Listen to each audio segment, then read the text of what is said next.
মিজানুর রহমান আজহারির পদ শোনা যাবে কি? জি না, মিজানুর রহমান আজহারি হলো ওয়াহাবি জামাতিদের লিডার।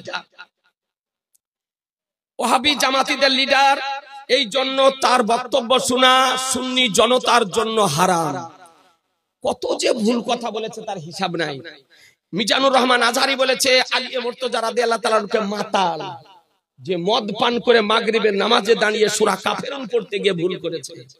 মিজানুর রহমান আজহারি বলেছে নবীকে নিরক্ষর, যে নবীর আক্ষরিক জ্ঞান ছিল না, নিজের নামটাও সই করতে পারতেন না। মিজানুর রহমান আজহারি বলেছে নবীকে সিক্সপ্যাক, অর্থাৎ নবীর শরীরের খুদ বের করেছে, নবীর শরীরটা উঁচু নিচু ছিল। মিজানুর রহমান আজহারি বলেছে আমার নবীকে কাউবয়, রাখাল, মা খাদিজার কর্মচারী। নাউজুবিল্লাহ।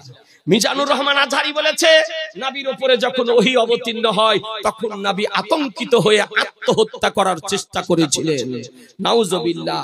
মিজানুর রহমান আজহারি বলেছে যে নবী কিছুদিন চামড়া, পশুর চামড়া খেয়েছিলেন। মিজানুর রহমান বলেছে মা খাদিজাতুল কুবরা রাদিয়াল্লাহু তাআলা আনহাকে বুড়ি, দুবারের তালাক খাওয়া ইনটাক্ট ছিল না, প্রভৃতি। এই রকম অকথ্য কথাবার্তা মিজানুর রহমান আজহারি আপনার বলেছে এবং বলছে।